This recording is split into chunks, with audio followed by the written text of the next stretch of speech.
Hello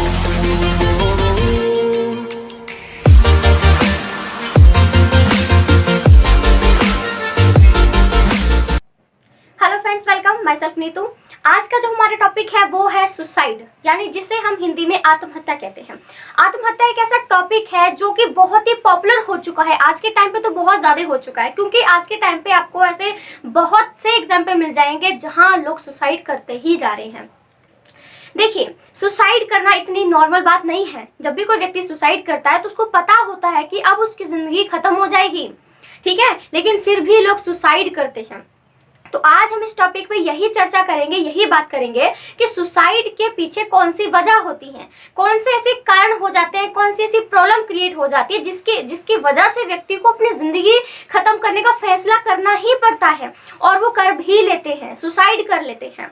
तो आज हम वही टॉपिक क्लियर करने वाले हैं। मैं आज आपको इस वीडियो में बहुत सारे रीज़न बताऊँगी जिसकी वजह से सुसाइड करने के जो है वो कारण बनते हैं। सुसाइड से रिलेटेड बहुत सारे जो है टॉपिक बन सकते हैं। सुसाइड के कुछ सिद्धांत भी हैं, यानी कि आत्महत्या के सिद्धांत भी हैं। इमाइल दुर्खीम का आत्महत्या के सिद्धांत भी सुसाइड से रिलेटेड है। आत्महत्या कैसे की जा सकती है, यानी कि कौन कौन से तरीके हैं सुसाइड करने के, वो भी टॉपिक बन सकता है। आत्महत्या को रोका कैसे जा सकता है, वो भी टॉपिक बन सकता है। और आत्महत्या के पीछे कौन कौन से कारण होते हैं, वो भी टॉपिक बन सकता है। तो इस वीडियो में मैं आपको बताऊंगी कि सुसाइड करने के पीछे कौन कौन से कारण होते हैं, ठीक है। तो चलिए सीधा शुरू करते हैं, ठीक है। आत्महत्या, सबसे पहले तो हम इसका जो टॉपिक शुरू करते हैं वो है, बताएंगे कि आत्महत्या जो शब्द है वो किन दो शब्दों से मिलकर बना है, ठीक है। तो याद रखिएगा कि इसका जो हमारा पहला टॉपिक है वो है मीनिंग। मैं आपको बताती हूँ कि जो आत्महत्या है उसका मतलब क्या होता है। जो आत्महत्या शब्द है ये दो शब्दों से मिलकर बना है, ठीक है। याद रखिएगा कि दो शब्दों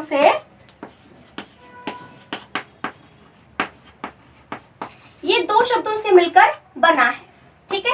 आत्म और हत्या, ठीक है। देखिए, पहला है हमारा आत्म प्लस हत्या। ये दो शब्दों से मिलकर हमारा आत्महत्या बना है। जैसे कि आप देख सकते हो, जब इसका संधि विच्छेद करोगे, अलग अलग करोगे, तो आत्म प्लस हत्या बनेगा। आत्म को बोलते हैं सेल्फ, और इसको इंग्लिश में बोलते हैं मर्डर, ठीक है। और इसका मतलब होता है अपने आप की हत्या करना, ठीक है। अपने आप की हत्या यानी खुद की हत्या करना, ठीक है। तो आत्महत्या जो है ये दो शब्दों से मिलकर बना है, आत्म प्लस हत्या, यानी कि इसको सेल्फ मर्डर कहते हैं, ठीक है। इसका मतलब होता है अपने आप की हत्या करना, अपने आप, यहाँ पे थोड़ा सा ऐसे कर लेना, अपने आप की हत्या, ठीक है, यानी कि खुद की हत्या करना, अपने आप को खत्म कर देना। ये सुसाइड का जो है वो मीनिंग हो जाता है। और सुसाइड के आज आपके सामने मैं बात कहूँ तो बहुत सारे एग्जांपल आप देख सकते हो। सबसे बड़ा एग्जांपल जो आप इस टाइम में जो सबको ही याद है वो है सुशांत सिंह राजपूत का। आपको उनका नाम अच्छे से याद होगा, पर उनकी वजह नहीं पता चल पाई कि किस वजह से किया था, किसकी वजह से किया था। बहुत लंबा केस चला था, लेकिन रिजल्ट यही निकला कि उन्होंने सुसाइड की थी, लेकिन वजह ढंग से किसी को भी मालूम नहीं हुई। अलग अलग तुक्के लगाए गए कि इसकी वजह से हुआ, इसकी वजह से हुआ, लेकिन मेन वजह जो होती है ना सुसाइड की, वो ये होती है दिमाग में लोग कुछ ना कुछ ऐसा बिहेव कर देते हैं, कुछ ऐसा बोल देते हैं जो यहाँ लग जाता है, दिमाग को लग जाता है, और फिर हमारे अच्छा बुरा सोचने समझने की शक्ति खत्म हो जाती है, और हमें लगता है कि सिर्फ किसी भी प्रॉब्लम का समाधान सिर्फ क्या है, सुसाइड है, आत्महत्या है। लेकिन ऐसा कुछ नहीं है। जितने भी लोग देख रहे हैं सबकी ज़िंदगी में एक कभी ना कभी ऐसा फेज ज़रूर आया होगा जब उन्हें लगा हो कि मुझे इस प्रॉब्लम को सॉल्व कैसे करूं। तो सबसे बड़ा समाधान यही है, अपने फ्रेंड से जिसके साथ भी कंफर्टेबल आप फील कर रहे हो उसके पास जाके कम से कम एक बार तो उस बात को कहो, उस प्रॉब्लम को सामने रखो, चाहे उसके पास सॉल्यूशन हो चाहे ना हो, आप दिल की बात तो कह दो। कई बार होता है कि हम अपने दिल की बात जब दूसरों को बोल देते हैं तो हमारे अंदर अपने आप जो है सॉल्यूशन आ जाता है, या हम जो है बहुत ही हल्का महसूस करने लग जाते हैं, ठीक है। तो सुसाइड में क्या है, आत्महत्या में बहुत सारे एग्जाम्पल मिल जाते हैं, बहुत सारे एक्टर्स मिल जाते हैं, और आत्महत्या के पीछे बहुत सारी वजह हमें देखने को मिलती हैं। तो आई होप आत्महत्या को मीनिंग कॉमन है, जो आपने कई बार सुना होगा और बहुत देखते भी होगे आसपास में, ठीक है। तो आपको इसका मीनिंग तो समझ में आ गया होगा। अब हम इसके पीछे वजह कौन कौन सी होती हैं वो बात करते हैं, ठीक है। और इसके पीछे जो वजह की बात करूँ, बहुत सारे रीजन हो सकते हैं, कोई एक रीजन नहीं है। बहुत सारे हो सकते हैं, समाज हो सकते हैं, हमारा खुद का परिवार भी सुसाइड के पीछे जो है वो कारण होता है। बहुत सारे लोग सुसाइड के पीछे जो है बनते हैं, ठीक है, कारण बनते हैं। तो पहले हमारा जो कारण की बात करते हैं, चलिए पहला मैं कारण की बात करूं तो क्या है, सबसे बड़ा जो मुद्दा है वो गरीबी ही है। गरीबी जो है वो सबसे बड़ा मुद्दा होता है। देखिए गरीबी जो है वो भी हमारे आत्महत्या का सबसे बड़ा एक रीजन माना जाता है, क्योंकि जिस व्यक्ति का परिवार ज्यादा बड़ा होता है, पति पत्नी बच्चे होते हैं, वो अब कमा नहीं पाता है, पैसे नहीं है, गरीब है, बच्चे उनसे कुछ मांगते हैं कि पिताजी हमें ये चाहिए वो चाहिए, और वो व्यक्ति उनकी आवश्यकताओं को, उनकी जो भी इच्छा है उसको पूरा नहीं कर पाता है, तो उसको अंदर से ही गिल्टी महसूस होने लग जाता है कि मैं इतना भी नहीं कमा पा रहा हूँ, इस लायक भी नहीं हूँ कि मैं अपने बच्चों की आवश्यकताओं को पूरा कर सकूँ। पत्नी भी बोलती है मुझे ये चाहिए वो चाहिए, यानी कि गरीबी जो होती है वो व्यक्ति को सुसाइड करने पर मजबूर कर देती है। व्यक्ति को समझ में नहीं आता इस वक्त कि वो करे क्या, कैसे इस चीज का सोल्यूशन निकाले, और फिर उसको अंत में सिर्फ एक ही सोल्यूशन दिखता है कि वो सुसाइड कर ले। उसको ऐसा लगता है कि सुसाइड करने के बाद सारी प्रॉब्लम जो है खत्म हो जाएगी, लेकिन इससे क्या होगा, वो व्यक्ति चला जाएगा, शायद उसकी प्रॉब्लम मरने के बाद खत्म हो जाए, लेकिन जिसको वो पीछे छोड़ के जा रहा है, पत्नी है बच्चे हैं, उनकी जिंदगी उसके होने पर तो चलो ठीक भी थी, उसके ना होने पर तो और बद से बदतर हो जाएगी। तो सुसाइड करने का नहीं सोचिएगा कभी भी, हमेशा ही सोचिएगा कि कुछ ना कुछ सोल्यूशन तो होगा ही, कोशिश तो करिए उसको ढूंढने की। दूसरी जो पॉइंट हमारा आता है वो है बेरोजगारी। देखिए बेरोजगारी की बात करें तो आज के टाइम पे हमारा भारत नंबर 1 बेरोजगारी के रूप में देखा जाता है, क्योंकि आज के टाइम पे क्या है, हमारे भारत में जो पढ़े लिखे लोग हैं ना, उनकी जनसंख्या बेरोजगारी के रूप में बहुत ज्यादा है।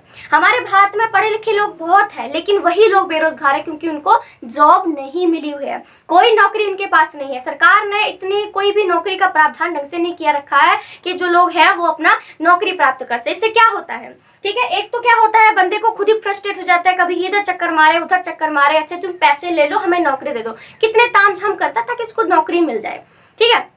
और दूसरा क्या होता है, फैमिली वाले भी उसको धीरे धीरे करके ताना मारना शुरू कर देते हैं। स्पेशली लड़कों को ये दिक्कत बहुत आती है, क्योंकि लड़कियों को क्या होता है, घर के काम वगैरह ठीक है, लेकिन लड़कों को क्या होता है, बाहर काम करना पड़ता है, तो फैमिली उनको कई बार ताना मारना शुरू कर देती है। बच्चे बहुत फ्रस्ट्रेट हो जाते हैं कि अब मैं क्या करूँ, कैसे काम ढूंढूं, कैसे चलाऊं, ठीक है। तो जो बेरोजगारी होती है, ठीक है, अनएम्प्लॉयमेंट जो होती है, वो भी इसकी बहुत बड़ी वजह हमारे सामने आती है। उसके बाद मैं नेक्स्ट पॉइंट की बात करूं तो वो होता है हमारा संपत्ति। देखिए संपत्ति का जो झगड़ा होता है, ठीक है, संपत्ति का जो झगड़ा होता है, मैं एक बात यहाँ पर आपको क्लियर कर दूं कि संपत्ति की जो बात चल रही है वो यही नहीं है कि संपत्ति के अधिकार की बात कर रही हूँ कि फैमिली में बड़े बेटे को जितने बेटे हैं उनमें बराबर संपत्ति बांटी जाएगी, सिर्फ मैं उसकी बात नहीं कर रही हूँ। संपत्ति का जो झगड़ा है उसमें 3 चीजें ली जा सकती हैं। पहला तो ये भी ले सकते हैं कि फैमिली में जायदाद को लेकर काफी पंगे होते रहते हैं, कभी बाप बेटा के बीच में झगड़े हो जाते हैं, कभी भाई भाई के बीच में झगड़े हो जाते हैं, कई बार बहन भी अपना हिस्सा मांगने लग जाती है, तो बहन भाई के बीच में जो है वो झगड़े हो जाते हैं, जिस वजह से सुसाइड जो है, जो लोग ज्यादा फ्रस्ट्रेट हो जाते हैं वो सुसाइड कर लेते हैं। दूसरी वजह ये है, एक मालिक और किराएदार के बीच में भी ये चीज हो सकती है। मालिक जो है उसको पीछे पड़ा हो कि तू पैसे दे, वो नहीं कर पा रहा हो, गरीब है इसलिए, तो वो सुसाइड कर सकता है। ये टॉपिक बहुत है, ठीक है, हमारे सामने ये टॉपिक हमको रोज मिलेंगे, ठीक है। तो संपत्ति को लेकर, मालिक और झगड़े के बीच में लेकर, तीसरा रिश्तेदार को ले सकते हो आप। आपने किसी रिश्तेदार को पैसे दिए, अब आपका टाइम आ चुका है, आपने उसने बोला कि 2 महीने में दे देंगे, नहीं दे पा रहा है वो, आप उसको फोर्स करो, हाँ जी दो, तो बंदा फ्रस्ट्रेशन को सुसाइड कर ही लेता है, ठीक है। ये संपत्ति का जो हमारा झगड़ा है ये भी हो जाता है। 4th रीजन की बात करें तो वो है हमारा प्यार, जो हमारा लव होता है, लव की बात, ये तो कॉमन टॉपिक है। प्यार में क्या होता है, लड़का लड़की एक दूसरे से प्यार करते हैं, लेकिन क्या होता है, फैमिली वाले नहीं स्वीकार करते हैं। वो उसकी बहुत वजह होती हैं, या तो दूसरी कास्ट का है, दूसरे धर्म का है, या फिर सबसे मेरा मेन मुद्दा क्या है, पेरेंट्स की ईगो। पेरेंट्स को लगता है कि हमारे बच्चे हमारी मर्जी के खिलाफ कैसे शादी कर सकते हैं, इसी वजह से शादी करवाते ही नहीं हम। तो जो 2 प्यार करने वाले होते हैं उनको लगता है ठीक है, डायलॉग भी आपने देखा होगा, बहुत सारी फिल्में इस टॉपिक पर बनी हुई हैं जहाँ पर लड़का लड़की जो 2 लोग प्यार करते हैं वो सुसाइड कर लेते हैं, क्योंकि उनको ऐसा लगता है कि जीने पर तो ये हमको साथ में रहने देंगे नहीं, मरने के बाद हम एक हो जाएंगे। तो सुसाइड, हमारे जो एक प्यार होता है उसकी वजह से भी लोग बहुत सुसाइड करते हैं, क्योंकि उनको लगता है जो हमको मिलना चाहिए साथ, हम जिसके साथ गुजारना चाहते हैं वो हमको करने ही नहीं दे रहे हैं। उसके बाद हम बात करते हैं वो है रेप की। रेप तो भाई सबसे ज्यादा कॉमन मुद्दा है सोसाइटी में। क्या होता है, किसी लड़की का रेप कर दिया जाता है, या तो फिर रेप करने के बाद तुरंत के तुरंत उसको वहां पे मार दिया जाता है, या अगर उसको छोड़ दिया गया तो या तो वो अपनी प्रॉब्लम से इतनी फ्रस्ट्रेट हो जाती है, शारीरिक दिक्कतें कितनी होती हैं, कितना दर्द होता है, तो उससे निजात पाने के लिए भी लोग जो है वो, जो लड़कियां हैं स्पेशली, ठीक है, जो लड़कियां हैं, ठीक है, वो जो है वो कर लेती हैं, शर्म के मारे सुसाइड कर लेती हैं, फैमिली की बेइज्जती हो जाती है या कुछ भी उनको ऐसा महसूस होने लग जाता है तो वो सुसाइड कर लेती हैं। रेप इसकी बहुत ज़्यादा बड़ी वजह है और हमें इसको हमेशा सबसे पहले जो है वो टॉपिक को रखना चाहिए, ठीक है। उसके बाद हमारा आता है, इसमें नेक्स्ट टॉपिक की बात करें तो वो है हमारा परिवार का टूटना। देखिए, परिवार का टूटना जो है, इसमें आप दो चीजें एक चीज ले सकते हो, ठीक है। परिवार के टूटने में यह होता है कि हम भारत की बात करें तो हमारा जो भारत है, हमारा जो भारतीय समाज है, वो एक जो है वो क्या बोलते हैं उसको, एक मेल प्रधान समाज हम लोग उसको बोलते हैं, मुझे थोड़ी सी हिंदी याद नहीं आ पा रही है, पुरुष प्रधान समाज। हमारा जो भारतीय समाज है वो पुरुष प्रधान समाज है, जिसमें जो मेल मेंबर होते हैं वही पूरे घर पर नियंत्रण करके रखते हैं। पत्नी को हमेशा घर के काम करना, चार दीवारी में रखना, जो है नीचा समझना, कोई मान सम्मान, कोई डिस्कशन नहीं करना उनके साथ, कोई डिसीजन में उनको पार्टिसिपेशन नहीं करना, ये सारी चीजें देखनी पड़ती हैं। लेकिन आज के टाइम की बात करें तो ये सब चेंज हो चुका है। लड़कियां सेल्फ डिपेंड हो चुकी हैं, अपने पैरों पर खड़ी हो चुकी हैं। पहले क्या होता था, लड़की नौकरी नहीं करती थी, कोई हाथ में पैसा कुछ नहीं होता था, तो पति चाहे मारे पीटे उसको वही उसी के साथ रहना पड़ता था। ऊपर से उसके फैमिली वाले भी उसको बिल्कुल भी सपोर्ट नहीं करते थे। आज के टाइम पे ये सारी चीजें बदल चुकी हैं। लड़कियां खुद कमाती हैं, अपने पैरों पर खड़ी हैं, सेल्फ डिपेंड है। तो अब उनको ये महसूस होने लग जाता है कि जब भी उनका पति अच्छा व्यवहार नहीं करता, मारता पीटता है, तो वो अपने अलग हो जाते हैं, क्योंकि उनको भरोसा है कि हम अलग होने के बाद ना अपने पेरेंट्स पे बोझ बनेंगे, ना अपनी सड़ी गली जिंदगी को जीना है। वो अपने आप पैसे कमाकर अलग हो जाती हैं, तो परिवार इस वजह से टूट जाते हैं, ठीक है। तो ये परिवार का टूटना भी आत्महत्या, यानी कि जो भी मान लो दो पति पत्नी है, मतलब पति पत्नी है, उनमें से एक जो है पत्नी से प्यार करता है लेकिन पत्नी अलग हो जाती है, चाहे किसी का दूसरे से अफेयर हो जाए या कुछ भी, अलग हो जाती है, तो जो पति प्यार करता है वो उसका जो जाना है सहन नहीं कर पाता है, तो भी वो सुसाइड कर लेता है। तो परिवार के टूटने की बात ही आ जाती है। नेक्स्ट पॉइंट की मैं बात करूं तो वो पारिवारिक कलेश की बात करते हैं। देखिए, पारिवारिक कलेश में क्या होता है, परिवार का टूटने की बात करें तो इसमें हमारा होता है कि किसी का अफेयर हो जाता है या मारपीट हो जाती है, तब लोग परिवार टूट जाता है। लेकिन पारिवारिक कलेश में क्या होता है, जिस घर में लगातार सास बहू का, ननद बहू का, पति पत्नी का लगातार किच किच जैसा माहौल बना रहे, ना खाना पीना ढंग से खाना, ना सोना, कुछ भी ना रहे, घर पे आने का किसी का दिल ना करे, यानी घर में हमेशा जो है हर वक्त झगड़े चलते रहे, तो वहाँ पर जो भी व्यक्ति इस चीज़ को नहीं सहन कर पाते हैं तो वो सुसाइड कर लेते हैं। पारिवारिक झगड़ों से हमेशा जो बच्चे होते हैं उनके ऊपर बहुत ही बुरा प्रभाव पड़ता है, तो वो भी सुसाइड कर लेते हैं, या पति सुसाइड कर लेता है या पत्नी तंग आके सुसाइड कर लेती है। तो सुसाइड पारिवारिक क्लेश की वजह से जो है वो बहुत सारे लोग सुसाइड जो वो करते हैं, ठीक है। तो ये अपने 7 पॉइंट्स के हो गए। नेक्स्ट पॉइंट की बात करते हैं हम लोग, ठीक है। इसके पॉइंट्स बहुत ज्यादा हैं, ठीक है, कोई कम पॉइंट नहीं है इसके, क्योंकि वजह कोई कम नहीं है। समाज, सोसाइटी, राजनीति, पता नहीं क्या क्या चीजें हैं जो हमें सुसाइड करने पर मजबूर कर देती हैं, ठीक है।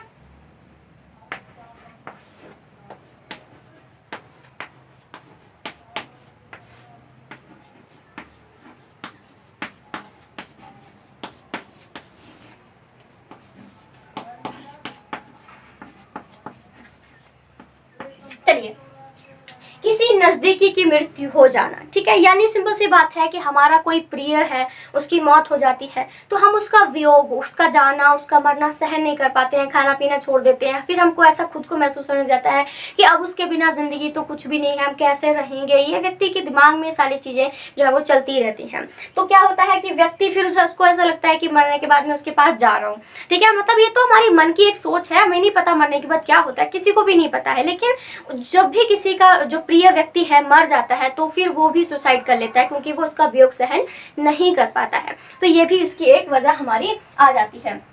नेक्स्ट पॉइंट की बात करते हैं, वो है हमारा अकेलापन। अकेलापन में क्या होता है कि अकेलापन की 2 वजह हो सकती हैं।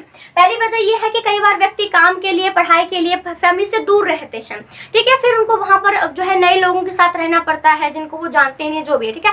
तो उनको बहुत ही अकेला महसूस महसूस होने लग जाता है कि हमारा तो यहाँ पे कोई भी नहीं है, रोज नीरस होकर खाना पीना, खाना थोड़ा बहुत ही खाया, नहीं तो रहने दिया। तो उनको ज़िंदगी बहुत ही अजीब सी लगने लग जाती है, बहुत ही बोर हो जाते हैं कि मतलब मेरी फैमिली वाले नहीं है, बीमार मैं हो जाऊँ या कुछ भी हो जाऊँ तो कोई देखभाल करने वाला भी नहीं है, तो सॉरी इस वजह से भी जो लोग हैं सुसाइड कर लेते हैं। ठीक है, और दूसरा जो अकेलापन का पॉइंट कर सकते हैं वो ये है कि मान लो एक घर में सिर्फ माँ है और उसकी बच्ची है, दोनों ही रह रहे हैं। ठीक है, क्योंकि उसके पति ने निकाल दिया, कुछ भी है। ठीक है, एक माँ एक बच्ची ही रह रही है, लेकिन अचानक से उसकी माँ की मृत्यु हो जाए तो लड़की को कितना असुरक्षित महसूस होता है, वो अपने आप को सेफ ही फील नहीं कर पाती है, उसको ऐसा लगता है कि पता नहीं कब मेरे साथ क्या हो जाए, तो फिर वो भी सुसाइड कर लेती है। तो जो अकेलापन होता है, असुरक्षित महसूस करना होता है, वो भी हमारा सुसाइड की बहुत ज़्यादा बड़ी वजह हम लोग इसमें कह सकते हैं। ठीक है, नेक्स्ट पॉइंट की बात करें तो वो है हमारा बेइज्जती होना। बेइज्जती का मतलब यहाँ पे ये लिया गया है, मैं बताती हूँ आपको। ठीक है, देखिए बेइज्जती होना में क्या होता है कि कई बार कोई व्यक्ति बहुत ज्यादा ईमानदार है लेकिन उसको जानबूझकर फंसाया गया हो, जानबूझकर उस पर कोई झूठा इल्जाम लगाकर उसको जो बदनाम किया गया उस इंसान में, तो व्यक्ति उस चीज को सहन नहीं कर पाता है। आपने शहंशाह फिल्म देखी होगी अमिताभ बच्चन की, उसमें कादर खान भी तो ऐसे ही करता है, बहुत ही ईमानदार पुलिस अफसर होते हैं, लेकिन उसमें एक लड़की आती है जो उसको झूठे केस में या जो है वो रिश्वत लेने केस में फंसा देती है, तो वो उस चीज को सहन नहीं कर पाते हैं, सुसाइड कर लेते हैं। तो किसी के ऊपर झूठा इल्जाम लगाना जो है, किसी की बेइज्जती कर देना, तो व्यक्ति उस चीज को सहन नहीं कर पाता है और इस वजह से भी वो सुसाइड कर बैठता है। ठीक है, तो ये हमारा बेइज्जती होने वाला पॉइंट भी इसमें आ जाता है। उसके बाद हम लोग नेक्स्ट पॉइंट की बात करें तो वो आ सकता है हमारा लव मैरिज। लव मैरिज में भी यही होता, ठीक है। हाँ देखो, मैंने पहले बोला था कि प्यार वाला पॉइंट भी हमारा इसी को ही कह सकते हैं, क्योंकि उसमें भी जो है वो हाँ प्यार या लव मैरिज कह लो तो एक ही पॉइंट हो जाएगा, क्योंकि उसमें भी लव मैरिज की बात करते हैं, पेरेंट्स नहीं करवाते हैं, तो इस पॉइंट को वहीं पे ऐड कर लीजिएगा, हेडिंग सेम हो जाएगी। ठीक है, नेक्स्ट पॉइंट की हम लोग बात करते हैं 12वें पॉइंट की, वो है हार जाना। हार जाने का, ठीक है माफ कीजिएगा, हार जाने का मतलब क्या होता है, किसी भी चीज में हारने का मतलब है आप स्टडी में फेल हो चुके हो, आप गेम में जो है वो हार चुके हो, उसकी वजह से भी लोग उस हार को, जो वो हार जाते हैं, उसको बर्दाश्त नहीं कर पाते हैं। हाल ही में एग्जांपल आया है गीता फोगाट जो है, ठीक है, गीता फोगाट जो है, ठीक है, उनकी कजन सिस्टर थी, वो किसी गेम में खेल रही थी, मतलब कुश्ती वगैरह करते हैं लोग, ठीक है, सॉरी वो ये लोग किसी गेम से रिलेटेड है, ठीक है, इनके ऊपर फिल्म भी बनाई गई है। ठीक है, तो वहां पर क्या है, वो उस चीज को सहन नहीं कर पाए और उन्होंने सुसाइड कर लिया। बहुत से ऐसे केस मिलते हैं जहां बच्चे फेल हो जाते हैं तो वो सुसाइड कर लेते हैं, बहुत सारी सी वजह है। ठीक है, तो हार जाना, आप किसी भी फील्ड में हार जाते हो तो भी आप सुसाइड कर लेते हो। ठीक है, नेक्स्ट हम 13 पॉइंट की बात करते हैं। देखिए इसके बहुत सारे रीजंस हैं, मैं आपको पहले ही बता चुकी हूँ। ठीक है, तो हमारा जो 12वां पॉइंट है वो है हार जाना। उसके बाद हम लोग बात करें वो है शारीरिक बीमारी। देखिए शारीरिक बीमारी में क्या होता है, शारीरिक बीमारी में ये होता है कि कई बार हमको ऐसी बीमारी लग जाती है जिसका कोई इलाज नहीं होता है, जैसे एड्स है, कैंसर है, इनका इलाज नहीं हुआ है। स्पेशली एड्स की बात करें तो हम उसका इलाज नहीं है, व्यक्ति धीरे धीरे कर करके दर्द सहन कर करके मरता है। तो व्यक्ति को ऐसा लगने लग जाता है कि जो बीमारी मुझे लगी है उसका कोई इलाज तक नहीं है, मैं कैसे करूं। उसको लगने लग जाता है मैं अपनी फैमिली पर बोझ हूं, मैं कैसे जो है इस चीज़ से निकलूं, कैसे क्या करूं। तो व्यक्ति अंदर ही अंदर अपने आप को एक बोझ सा महसूस करने लग जाता है और फिर वो सुसाइड कर लेता है। तो शारीरिक बीमारी भी हमारी इसमें बहुत ज़्यादा बड़ी वजह बनकर सामने आती है। ठीक है, नेक्स्ट पॉइंट की हम लोग बात करते हैं। इसमें 13 पॉइंट हो चुके हैं।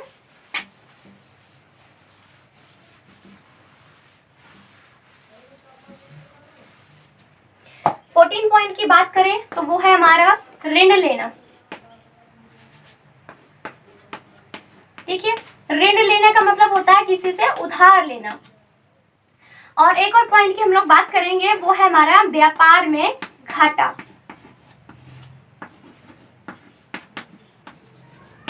चलिए शुरू करते हैं। पहले ऋण लेना की, ऋण जो है उसकी बात करते हैं। कई बार क्या होता है कि व्यक्ति के पास कोई पैसा नहीं होता है, उसने कोई काम शुरू करना होता है तो वो बहुत ज़्यादा कर्जा लेता है। किसी ने अपने रिश्तेदार से, अपने दोस्त से या फिर बैंक से, कहीं ना कहीं से तो कर्जा लेता ही लेता है, या साहूकार से, जमींदार से। बहुत सारे ऐसे लोग हैं जिनके पास पैसे हैं, उनसे उधार लेते हैं। लेकिन वो एक समय सीमा भी तय करते हैं कि हम आपको 6 महीने में, 1 साल में इतने पैसे जो लिए हैं आपको वापस कर देंगे। लेकिन किसी भी वजह से पैसे इकट्ठे नहीं हो पाते हैं और फिर वो नहीं दे पाते हैं। तो क्या करते हैं लोग, सुसाइड कर लेते हैं। क्यों? क्योंकि जो लोग जिनके पास पैसे हैं ऑफकोर्स वो तो मांगेंगे ही, ये तो स्वाभाविक है कि आपने उनको टाइम दिया है, कितने में दे दोगे, आपने उनसे पैसे, वो मांगेंगे ही। लेकिन व्यक्ति जो है वो नहीं दे पाता है, फिर उसको लग जाता है कि अब मैं क्या करूँ, ये तो मेरे पीछे पड़ गए हैं, मेरे को टाइम नहीं दे पा रहे हैं, मैं पैसे कहाँ से लेकर आऊँ। तो फिर व्यक्ति को लगता है कि वो सुसाइड ही कर ले। जैसे कि आपने वो फिल्म देखी होगी शाहिद कपूर की, जिसमें करीना जो है वो बोल नहीं पाती है, ठीक है, आपने देखा होगा, पता चोरी चोरी चुपके चुपके तो नहीं है, पर इसी नाम से रिलेटेड उनकी फिल्म है। वहां पर भी उसका नाम जीत रखा है फिल्म में। वो सुसाइड करने जाता है, हालांकि वो बच जाते हैं, लेकिन सुसाइड करने जाते हैं। क्यों? इतना सारा कर्ज होता है, उसको समझ में नहीं आता कि वो कैसे उसको सुधारे, कैसे उसको जो है वो कैसे लोगों को उसके पीछे पड़े होते हैं जिसने उधार लिया होता है, तो वो सुसाइड कर लेता है जाके। बच जाता है वो अलग बात है, लेकिन सुसाइड तो करता है ना। तो वही चीज़ है कि हमारा किसी से ऋण लेने पर हम किसी से उधार लेते नहीं दे पाते हैं, तो फिर सुसाइड करने के अलावा कुछ ऑप्शन बचता ही नहीं है। नेक्स्ट पॉइंट आता है हमारा व्यापार में घाटा होना। देखिए, हमारे बात करें तो बहुत सारे ऐसे लोग हैं जो अपना खुद की नौकरी करना चाहते हैं, खुद का कोई धंधा खोलना चाहते हैं, खुद का कोई व्यापार करना चाहते हैं। क्योंकि आप बात करें सरकारी नौकरी में क्या मिलता है, 9 से 5 की ड्यूटी होती है, उसमें इतना नहीं कर पाते हैं लोग जिससे कि अपने एक आनंदमय जीवन को व्यतीत कर सके। तो वो क्या करते हैं, अपना कुछ क्योंकि कई बार कुछ लोग होते हैं जो किसी के अंडर रह के, किसी के अधीन रह के काम करना पसंद नहीं करते हैं, तो वो खुद का काम करते हैं। और उसको शुरू करने के लिए वो क्या करते हैं कि किसी से उधार ले लिया, कुछ भी कर दिया। कई ऐसे लोग होते हैं जिनका धंधा चल जाता है और प्रोग्रेस हो जाती है, लेकिन बहुत से ऐसे लोग हैं जिनका जो काम है वो नहीं चल पाता है और वो लगातार जो है वो ऐसे ही होते रहते हैं। ठीक है, तो हमारा जो व्यापार में घाटा होता है उसकी वजह से भी लोग बहुत ज़्यादा सुसाइड यहाँ पर कर लेते हैं। उसके बाद नेक्स्ट पॉइंट की मैं बात करूँ यहाँ पर, तो वो है हमारा ब्लाइंड हो जाना। ठीक है, ब्लाइंड का मतलब ब्लाइंड हो जाना या फिर अपाहिज हो जाना। देखिए, कई बार पता है आपको, सुना है आपने कि कई बार ब्लाइंड की प्रॉब्लम ये होती है, कई लोग तो बचपन से ही जो है ब्लाइंड होते हैं, लेकिन कुछ लोग ऐसे होते हैं जो बीच में ही ब्लाइंड होते हैं। ठीक है, मतलब कुछ ऐसे लोग होते हैं जिनको पहले से मतलब उन्होंने आधी उम्र या फिर अपने 18-16 साल की उम्र तक उनको दिखता है सब कुछ, हमारी तरह नॉर्मल जिंदगी जीते हैं, लेकिन धीरे धीरे करके उनकी आंखों की रोशनी खत्म हो जाती है और फिर वो अंधे हो जाते हैं। तो जिस व्यक्ति ने पहले अपनी आंखों से सब कुछ देखा हो, अचानक से उसकी आंखें अंधी हो जाए, कुछ नहीं देख पाए, तो फिर उसको कैसा महसूस होगा। वैसे ही अपाहिज में आज हमारे हाथ पाँव सब काम कर रहे हैं, हाथ पाँव टूट गए या कट गए, कुछ भी हो गया, तो हम उसको दूसरे के ऊपर बोझ तो बनेंगे। तो उस वक्त भी लोगों को क्या लगता है, वो एक तो अपने आप को समझता है मैं दूसरे पर बोझ हूँ, दूसरा वो समझता है कि मैं इस तरह की जिंदगी नहीं जी सकता। जो व्यक्ति पहले चल फिर रहा हो, खेल कूद रहा हो, उसको कितना मेंटली डिस्टर्ब हो जाता है, तो क्या करेगा, सुसाइड ही कर लेता है। ठीक है, तो ये हमारे 16 पॉइंट्स पूरे सुसाइड की हो जाते हैं। मैंने आपको बोला था कि सुसाइड के बहुत सारे रीज़न हैं और ये पूरे 16 पॉइंट मैंने आपको सुसाइड के जो हैं वो दिए हुए हैं। ठीक है, तो ये हमारा सुसाइड, इनके आत्महत्या के जो कारण है, ये टॉपिक पूरी तरह से क्लियर हो जाता है। अगर आप एंड तक मेरे साथ बने हुए हो तो इसका मतलब ये है कि आपको वीडियो पसंद आई है, तो प्लीज़ कमेंट करके ज़रूर बताइएगा और लाइक का बटन ज़रूर दबा के जाइएगा। ठीक है, वीडियो को जो है वो शेयर भी कर सकते हैं, तो अपने जितने भी दोस्त हैं उनको शेयर कीजिएगा ताकि वो इस वीडियो का पूरा फ़ायदा उठा सकें। मेरे चैनल को सब्सक्राइब भी कर सकते हैं, क्योंकि मैं सोशोलॉजी का जो टॉपिक है हमारे +1 +2 BA का जितने भी सेमेस्टर होते हैं, 6 सेमेस्टर होते हैं, उन सभी के सोशोलॉजी से रिलेटेड जो टॉपिक है मैं बना के अपलोड करती रहती हूँ। हिंदी व्याकरण की भी वीडियो, संधि समास क्रिया विशेषण सबकी वीडियो बनाकर मैं अपलोड कर चुकी हूँ। और जितने भी all type of competitive exams होते हैं उन सभी के भी MCQ क्वेश्चंस में वीडियो बना के अपलोड कर चुकी हूँ। आप मेरे प्लेलिस्ट में जाकर चेक कर सकते हो। So thank you so much friends, thank you.